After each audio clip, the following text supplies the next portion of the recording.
Welcome to Khyati connects. నేను మీ విద్య. తెలంగాణ రాష్ట్రంలో వ్యవసాయ రంగం మరియు రైతాంగ సంక్షేమం చుట్టూ మారుతున్న రాజకీయ సామాజిక పరిణామాలు ఎల్లప్పుడూ అత్యంత ప్రాధాన్యతను సంతరించుకుంటాయి. ముఖ్యంగా యాసంగి పంట కాలం ముగింపు దశకు వచ్చి వడ్లు కొనుగోలు కేంద్రాలకు చేరుతున్న తరుణంలో రాష్ట్రంలోని పలు జిల్లాల్లో కురిసిన అకాల వానలు రైతులను తీవ్ర ఆందోళనకు గురిచేశాయి. బహిరంగ మార్కెట్లలో మరియు కొనుగోలు కేంద్రాల వద్ద ఆరబోసిన వడ్ల కుప్పలు వాన నీటిలో తడిసి ముద్దయ్యాయి. ఎన్నో చోట్ల వడ్లు మొలకెత్తడంతో రైతులు దిక్కుతోచని స్థితిలో పడిపోయారు. ఇలాంటి క్లిష్ట పరిస్థితిలో రైతులలో ధైర్యం నింపేలా వారికి ఆర్థిక నష్టం వాటిల్లకుండా చూసేందుకు ప్రభుత్వం తక్షణమే స్పందించింది. వానకు తడిసిన మరియు రంగు మారిన మొలకెత్తిన వడ్లను కూడా ప్రభుత్వమే కనీస మద్దతు ధర చెల్లించి పూర్తిగా కొనుగోలు చేస్తుందని పౌర సరఫరాల శాఖ మంత్రి ఉత్తమ్ కుమార్ రెడ్డి స్పష్టమైన భరోసా ఇచ్చారు. ఈ తాజా ప్రభుత్వ కొనుగోలు విధానాలు మరియు క్షేత్రస్థాయి విధి విధానాలు వివరాలను ఈ వీడియోలో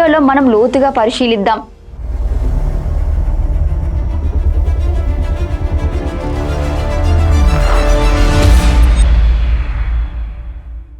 సాధారణంగా కొనుగోలు కేంద్రాల వద్ద వడ్లలో తేమ శాతం ఎక్కువగా ఉంటే నిబంధనల ప్రకారం సిబ్బంది కొనుగోలు చేయడానికి నిరాకరిస్తుంటారు. దీనిని ఆసరగా చేసుకొని దళారులు క్షేత్రస్థాయిలో రైతులను మోసం చేస్తూ తక్కువ ధరకు వడ్లను కొనే ప్రయత్నం చేస్తుంటారు. కానీ ఈసారి ప్రకృతి వైపరీత్యం వల్ల రైతులు నష్టపోయారు కాబట్టి మానవీయ కోణంలో ఆలోచించి నిబంధనలను సడలించాలని మంత్రి సిబ్బందిని ఆదేశించారు. తడిసిన వడ్లను కొనుగోలు చేయటమే కాకుండా దానికి ప్రభుత్వం నిర్ణయించిన కనీస మద్దతు ధరను 100% చెల్లించేలా చర్యలు చేపట్టారు. దీని వల్ల రైతులకు క్షేత్రస్థాయిలో ఒక పెద్ద ఊరట లభించింది. ఎండబెట్టేందుకు వీలులేని పరిస్థితిలో ఉన్న వడ్లను కూడా ప్రత్యేక విభాగం కింద సేకరించి మిల్లులకు తరలించేలా రవాణా ప్రణాళికను సిద్ధం చేశారు. ఈ వడ్ల కొనుగోలు ప్రక్రియలో రైతులకు ఎదురవుతున్న మరో అతిపెద్ద సమస్య మిల్లుల యజమానుల వైఖరి. కొనుగోలు కేంద్రాల వద్ద తూకం వేసి లారీల ద్వారా మిల్లులకు వడ్లు పంపిన తర్వాత అక్కడ తేమ శాతం ఎక్కువగా ఉందనో లేదా వడ్ల నాణ్యత లేదనో కారణాలు చెప్తూ ప్రతి క్వింటల్ కు కొన్ని కిలోల చొప్పున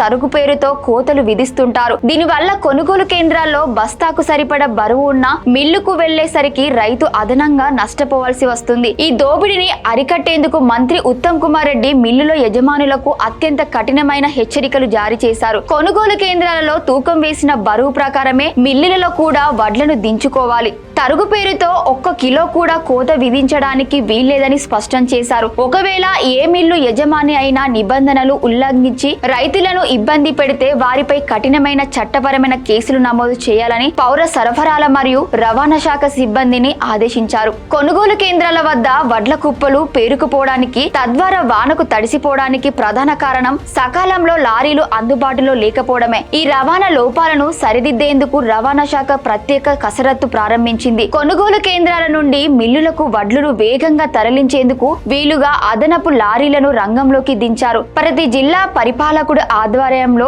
రవాణా శాఖ సిబ్బంది లారీల లభ్యతను ఎప్పటికప్పుడు పర్యవేక్షిస్తున్నారు. కొనుగోలు కేంద్రంలో తూకం పూర్తయిన 24 గంటలలోపు వడ్ల బస్తాలను మిల్లులకు రవాణా చేయాలనే నిబంధనను పక్కాగా అమలు చేస్తున్నారు. దీనివల్ల కేంద్రాల వద్ద వడ్ల నిల్వలు పేరుకుపోకుండా తదుపరి వచ్చే వానల నుండి పంటను కాపాడే అవకాశం లభిస్తుందని సిబ్బంది చెబుతున్నారు. రైతులకు ప్రభుత్వం అందిస్తున్న ఈ లబ్ధిని దళారులు లేదా మధ్యవర్తులు దారి మళ్లించకుండా చూసేందుకు రాష్ట్ర వ్యాప్తంగా ప్రత్యేక నిఘా బృందాలను ఏర్పాటు చేశారు. రెవెన్యూ, పోలీస్ మరియు పౌర సరఫరాల శాఖల సిబ్బందితో కూడిన ఈ బృందాలు కొనుగోలు కేంద్రాలను ఆకస్మికంగా తనిఖీలు చేస్తున్నాయి. తేమ శాతాన్ని కొలిచే యంత్రాల పనితీరును, తూకత్రాసుల ఖచ్చితత్వాన్ని పరిశీలిస్తున్నాయి. రైతులు తమ వడ్లను ఎలాంటి భయాందోళనలు లేకుండా ప్రభుత్వ కేంద్రాలకి తీసుకురావాలని, దళారుల మాటలు నమ్మి తక్కువ ధరకు అమ్ముకొని నష్టపోవద్దని మంత్రి పిలుపునిచ్చారు. ప్రతి కొనుగోలు కేంద్రం వద్ద రైతులకు అవసరమైన కనీస వసతులు, త్రాగునీరు మరియు వడ్లపై కప్పేందుకు వీలుగా పరదాలను అందుబాటులో ఉంచాలని సిబ్బందిని ఆదేశించారు.